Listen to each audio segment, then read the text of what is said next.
this video is for our kindergarten and first grade leaders for March, week 3.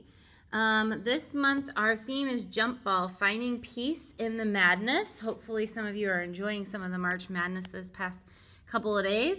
Our life app for the month is peace, proving you care more about each other than winning the argument. So the first week we talked about Abram making peace, and our bottom line is prove that you care more about others by letting go of what's fair. Then last week we talked about prove you care more about others by walking away from a fight. This week we're talking about Abigail intervening, and our bottom line is prove you care about others by being part of the solution. So our memory verse for this month is, so let us do all we can to live in peace, and let us work hard to build up one another. Romans 14:19. All right, jumping over and into our activities. Make sure that you arrive here in your room at 8:30 and 10:30, and really this is the most important part of the morning. So just take a couple minutes and just pray. Pray for your small group, pray for their home lives, and just in general for their kids, and then just ask God to give them opportunities during the week to be peacemakers, and that God would just guide your conversation today to help them learn how to be the solution to a problem. Then when kids start to roll in at 8:40 and 10:40, you can be playing with toys, ask them about their week, make sure you know all their names. Definitely make sure first-time guests feel really welcome and comfortable. And then some icebreaker questions you can ask while they're playing. What kinds of things do you guys argue about with your friends or your siblings or your parents? How does arguing make you feel? Why do you think that we argue with people? And what ideas do you have that are better than arguing? Just to kind of get their minds flowing about that. Then for a little intro activity before they head down to large group, what you're going to do is you're going to give each kid, you're going to split your kids up into groups of 3. If you can, get as close to groups of 3 as you can. Maybe if you have an odd number, do one group of 2. Each group is going to get one little sheep guy, which are all cut out at the bottom of your bin, and then a bag of cotton balls, and then a glue stick. So if you have, which are down there too. So if you have 3 kids, you'll give one kid the sheep, one kid the bag of cotton balls, and one kid the glue stick. If you have 2 kids, then maybe you give them the sheep and the glue stick, and then the other kid the bag of cotton balls. And what you're going to do is you're not going to give them any other instructions. You're just going to say, okay, you guys have 5 minutes until large group. I want you to work as a team to use what I've given you the best way that you can think of. So probably most of them are going to work together to glue the cotton balls on the sheep. If they don't, that's fine. They might do something else. That's totally fine. The goal is just for them to figure out what they should do and to share the supplies with their teammates. So you'll close that down by saying, you guys did a great job figuring out what to do with each of the supplies that you were given. And gluing some cotton to the sheep was a great idea. In our Bible story today, we're going to learn about a woman who figured out how to solve a really big problem. So let's go down to large group and learn more. So we have lights on our stage in the large group room. It's very exciting. It's going to totally change the atmosphere down there. I'm so excited to have lights back. Now the next step is just to have a set built, but we're getting there. So just make sure that you're sitting with your few, helping them to worship and engage with the story. Then when you get back, at the bottom of your cart, you have some sheets of paper and you also have some pieces of yarn. We'll get to that. So what you're going to do, the first thing I would do is give them this option number 1 problem solving activity and say, all right guys, we've got this sheet of paper. I want you guys to work together to figure out how can we get everyone's shoes to fit on top of this piece of paper. So they might have to work at stacking them or however it might be. They're going to try to figure that out.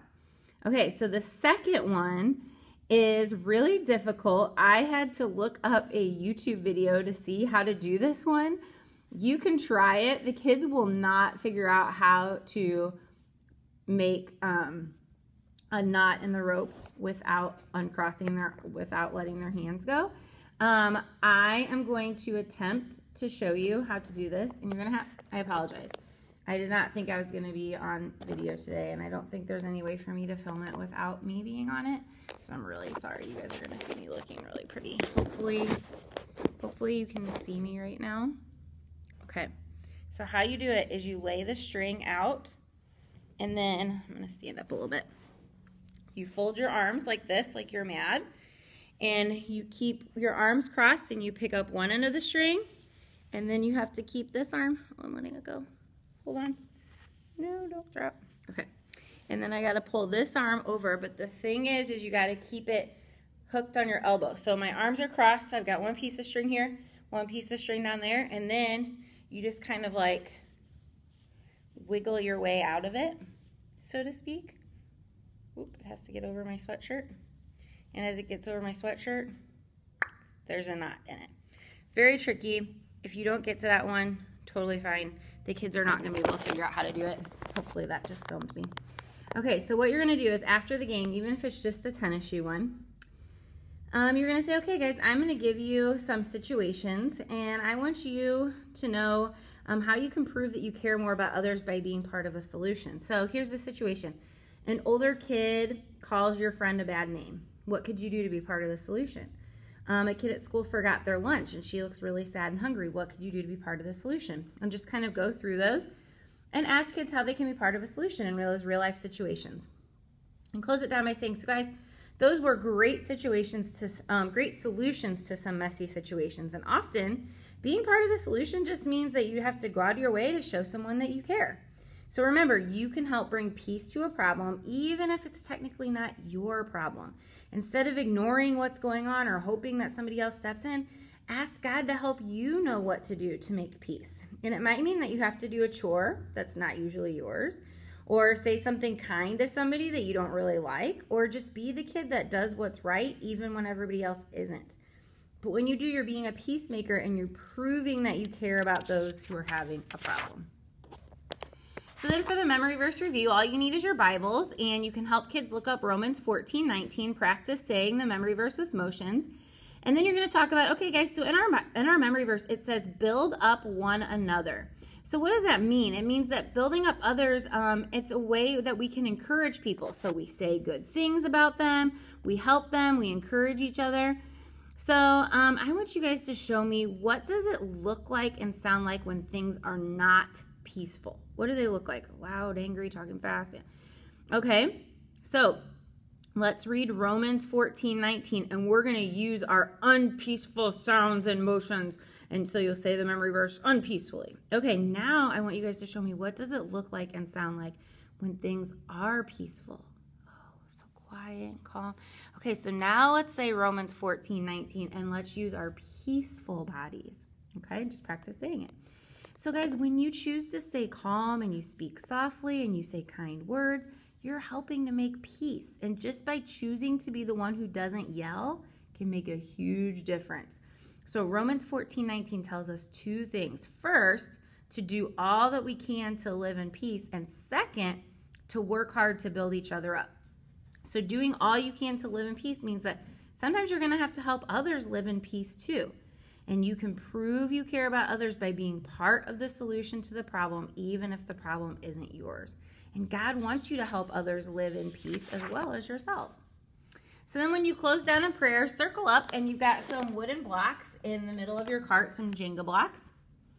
And what you're going to do is you're going to read the memory verse one more time and remind them that when they say nice things to each other and help encourage each other, they're building each other up and they're doing their part to keep the peace. So you're going to start by putting one block on the floor, and then give kids each a block of their own. And then you're going to ask each kid to think of someone that they can build up, someone they can encourage this week. And let them take turns naming that person and put their blocks on top of each other so they're building each other up. And then you can just close with this prayer or your own prayer. And as kiddos leave, if they haven't been here yet this month, make sure they get a parent cue card and a memory verse card. And encourage kids to tell their parents, their adults, one thing that they liked best about Abigail in today's story. So that's it, guys. Thank you so much for serving as small group leaders.